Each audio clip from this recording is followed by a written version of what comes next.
had the intimate association with Maharaj in 1988 when I visit with my family. I still have the picture I hold dear to my heart. And I remember my son Jagannath was 8-year-old and Tulsi Priya was 6-year-old. And Gopal Krishna Maharaj put both of them in Maharaj's lap. And still, they also remember that how Maharaj was so kind. Gopal Krishna Maharaj is also the eternal associate of dear Srila Prabhupada. And wherever the Prabhupada is spreading the movement, must have called Gopal Krishna Maharaj. I think the first time Gopal Krishna Maharaj met dear Srila Prabhupada in Montreal, Canada. And after meeting with Prabhupada, they became so serious about carrying out the order of dear Srila Prabhupada. Maharaj had rendered so many services to ISKCON that we will be never able to even recite each and every services. We will be hearing some more glorification for many, many Vaishnavas, so looking forward for those glorification. But we can see it that Maharaj traveled extensively despite the health conditions and spread the holy name everywhere. In Delhi itself, Maharaj has opened, I think, more than 12 temples in Delhi. And he was very prominent to have contact into political arena also. He met many times to Narendra Modi, the Prime Minister of India, and influenced those people. So there is no end of glorification. But I'm going to read something. What is this glorification means? Dear Vaishnavas, please accept my humble obeisances. All gurus to Srila Prabhupada, Gurudev, and His Holiness Gopal Krishna Maharaj. This is written by the Mahavishnu Maharaj. And Maharaj wrote that I was reading one of the chapter in Srimad Bhagavatam, 10th canto, in which Shukadev Goswami talks about Yudhishthira Maharaj preparation for Rasuya Yagna. So just a couple of days back, His Grace at that time, Gopal Krishna Prabhu, and I were discussing that devotees need not be concerned too much about the ritualistic sacrifices, especially when they have seriously taken up the Navvidha Bhakti, starting from Shravanam, Kirtanam, etc. And today in this chapter it was mentioned how Yudhishthira Maharaj was making elaborate plans for the Rasuya sacrifice. So I was wondering why Yudhishthira Maharaj has to take so much pain to perform this yajna when he has been anyway associating with Lord Sri Krishna so closely and have always been engaged in remembering him. Wouldn't that be enough, since the Pandavas are already engaged fully in serving the lotus feet of the Supreme Lord? Srila Prabhupada has given a very nice explanation to clarify my question in the verse Srimad Bhagavatam 10:72-4 as below. Tvat paduke aviratam pariye charanti dhayanti abhadra nasane suchayo grananti Vindanti te kanamala nabha bhagava pavargam asasate yadi ta asi sa isa nanye. Purified persons who constantly serve, meditate upon, and glorify your shoes, which destroy everything inauspicious, are sure to obtain freedom from material existence. O Lotus Noble One, even if they desire something in this world, they obtain it. Whereas others, those who do not take shelter of you, are never satisfied, O Lord. So in his explanation in the Krishna book for this chapter, Srila Prabhupada has given a very sweet explanation on the real motive behind Yudhishthira Maharaj's decisions to perform Rajasuya Yajna by quoting him as follows. As far as we Pandavas are concerned, we are fully surrendered unto your lotus feet. And by your grace, we are so fortunate as to see you personally. Therefore, naturally, we have no desire for material opulences. The verdict of the Vedic wisdom is that you are the Supreme Personality of Godhead, and I want to establish this fact. And I also want to show the world the difference between accepting you as the Supreme Personality Godhead and accepting you as an ordinary, powerful, historical person. This is Yudhishthira Maharaj speaking. I wish to show the world that one can attain the highest perfection of life simply by taking shelter at your lotus feet. Exactly as one can satisfy the branches, twigs, leaves, and flowers of an entire tree simply by watering the root.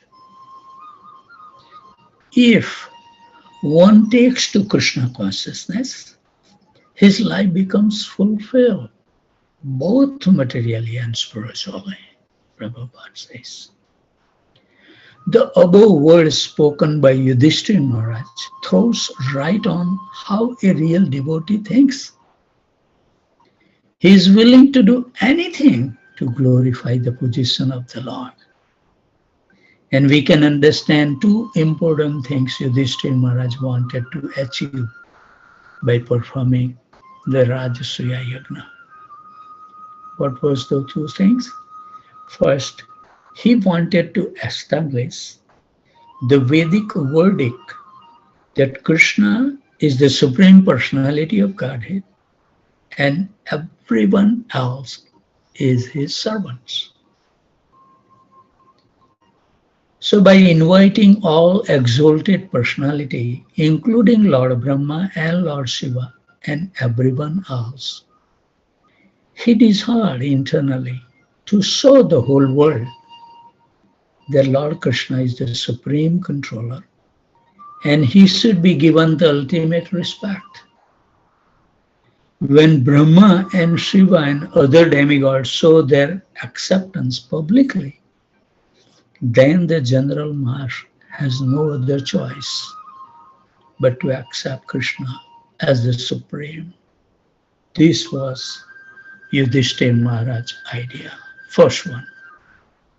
And the second idea was that he also wanted to show to the world that how by worshipping Krishna, one can be successful both materially and spiritually.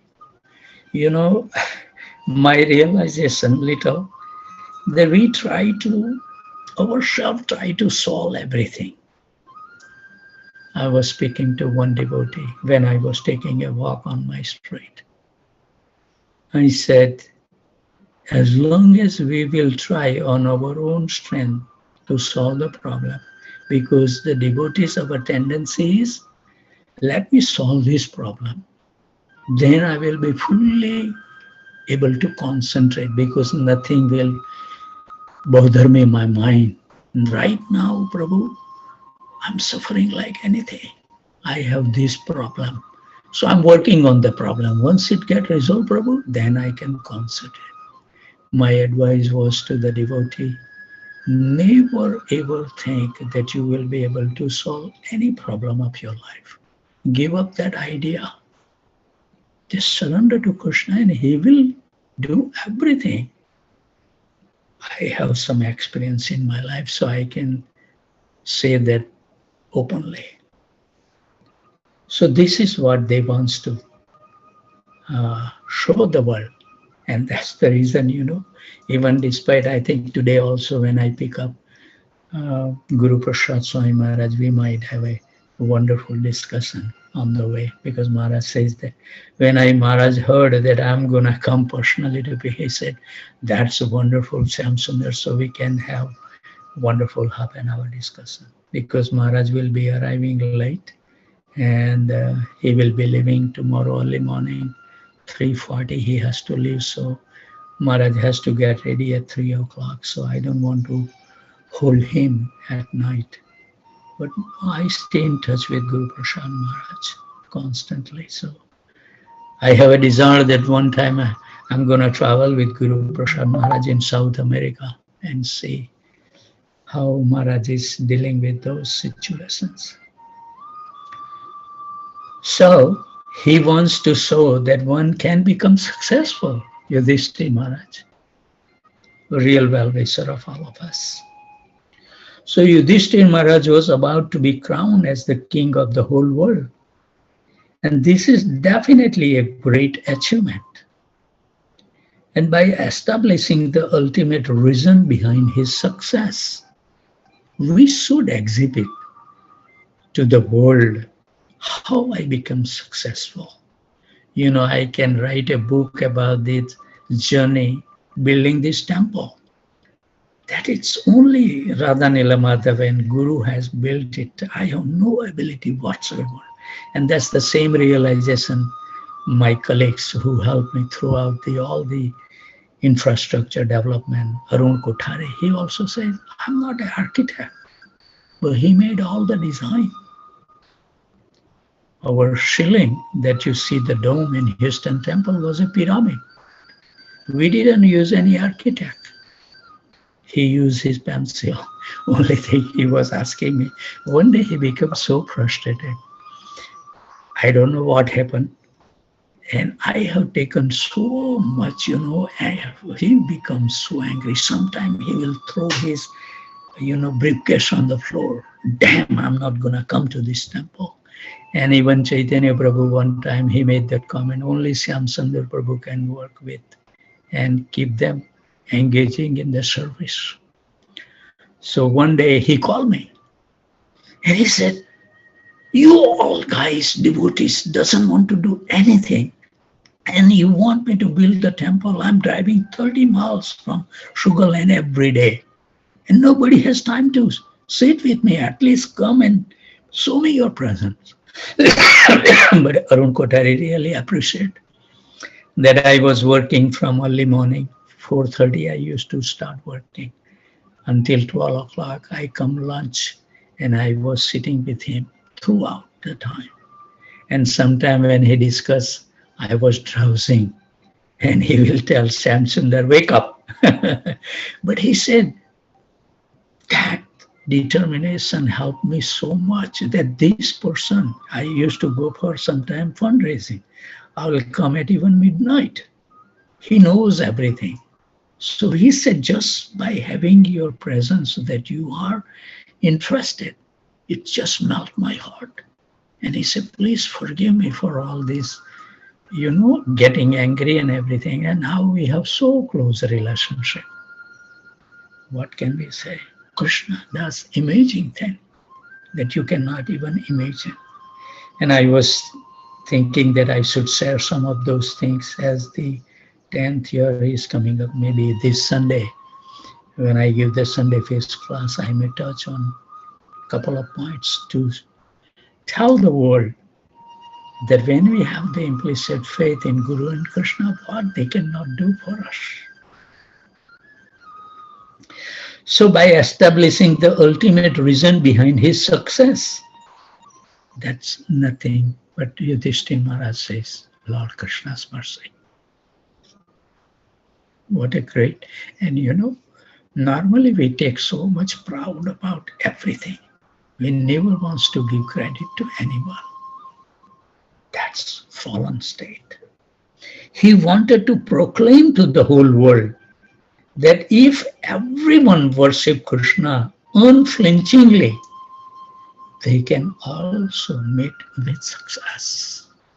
This is Yudhishthira Maharaj. So this is the real mood of the devotee. He is always looking out for every means to spread the glories of the dearmost Lord. We can see this vividly in every action of pure devotees like Srila Prabhupada and Gurudev, everyone's spiritual master, including His Holiness Gopal Krishna Goswami Maharaj. So on the other hand, our general tendency is to broadcast loudly that we are the only cause of all our successes, and then pass all the blame on others for our failures.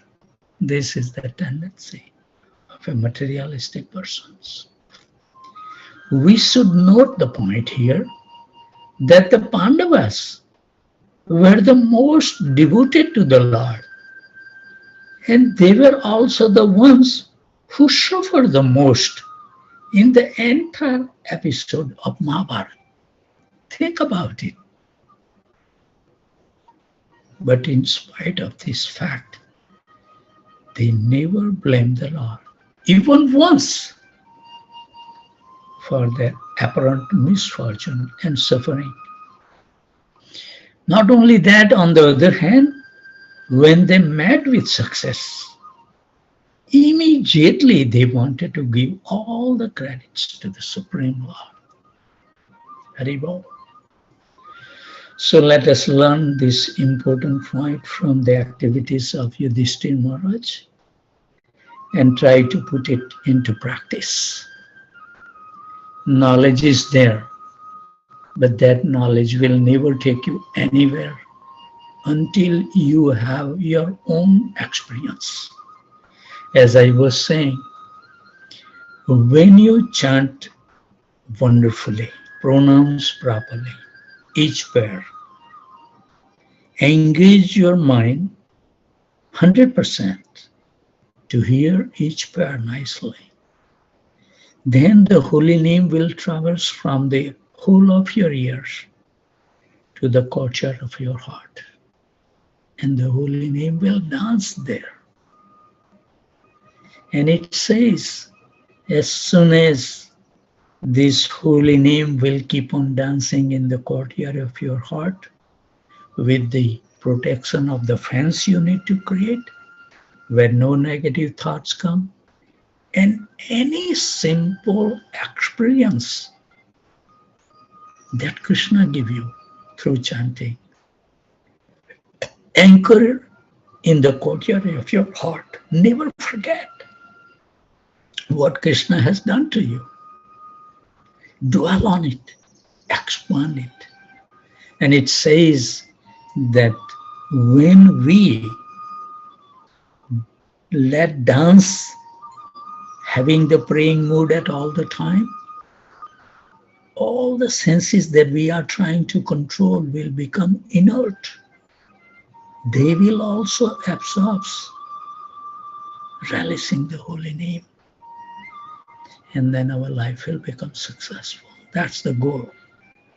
So let us learn this important point from the activity of Yudhishthira Maharaj and His Holiness Gopal Krishna Goswami Maharaj. and try to put it in practice what they have done in their life. That will be the real beginning of our real devotional service. As I was saying, that if you still feel that you are suffering those material things, you have not moved even one step. We have just done the lip service, as Prabhupada says. We are chanting, but it has no effect on our heart. The holy name has not entered in the courtyard of our heart. How many years we are going to continue like this? If you are seeking to get out of this entanglement of this material world once and for all, we need to become so serious. And I read the quotations from the Nectar of Instruction, Rupa Goswami, in the text 8. He said, if you don't do anything devotional practice, but you perfect your chanting, you will get all the perfection, because holy name is the one who will create the relationship. No other service, no other means can establish the relationship with Krishna. We should realize this. And Krishna is so kind that he has appeared in that form. But there is an indifference. We have no attractions. And Bhaktisiddhanta Saraswati Maharaj rightly said, the first effect of chanting is it cleanses the heart. When we cleanse our heart, all material miseries will vanquish. Third thing will happen, that you will feel so fortunate. All the things will happen in your life is auspicious. That's it. No miseries, no suffering, no distractions. And then we will be able to understand our real identity. That's the fourth step. On the first verse, Chaitanya Mahaprabhu says, you will be able to understand your real form, who you are. And then Bhakti Saraswati Maharaj said, you will be able to appreciate the form of Krishna. So we are far away. We see different form. We see the deities. But we have not seen Krishna yet. Krishna is so wonderful. When you will see him, you will never be able to get attracted to anything else. That's Krishna. But we are far from that. And then it keep on going. On the first verse, Chaitanya Mahaprabhu is giving all this hint how we can measure our advancement in spiritual life. Otherwise, we will keep on doing the lip service for life after life. Result will be none. We will never become free from the anxiety. We will never feel the happiness. He will guide you in your journey, as Namastaka Rupa Goswami says. He will give you the guidance. Do this, do this. And one thing, that not to take any credit who I am, but I'm just saying that how the holy name can reveal that what I did in this chanting journey also. Look at this in our Zoom call, what we did. We have no idea at the time when we started how we are going to run this program. It's holy name reveal everything. Play the Vaishnava song, and it says that you must take a shelter in Braj, who has completely purified his consciousness. Follow in the footstep. They will guide you. And there are so many misconceptions, devotee carry, oh, I am in this bhav, I am in this bhav. This is nonsense. We will never be able to take direct part in the Krishna's pastimes. Only Nitya Siddha can do this, not. Only thing we can do, yes, we have a 5 rasas, and if you sincerely chant, some rasa will become prominent, and then you take shelter of those persons who have that rasa in their eternal associate. Examine the life, what the activity they are doing, you try to follow in their footsteps. Our Acharya says, the best thing you can do is whatever the bhav you think, just see and read and absorbs in those wonderful exchanges in that particular Rasha with the devotees and Krishna. That's all we can do. When we go to Goloka Vrindavan, we will witness this thing. We will never be able to act, okay, I'm in a parental mood, I'm gonna be a Nand Maharaj, or I'm a Mother Yashoda. Give up those things. Never will come. Yes, we will be able to visualize their exchanges with Krishna with our own eyes. That's how close we can go.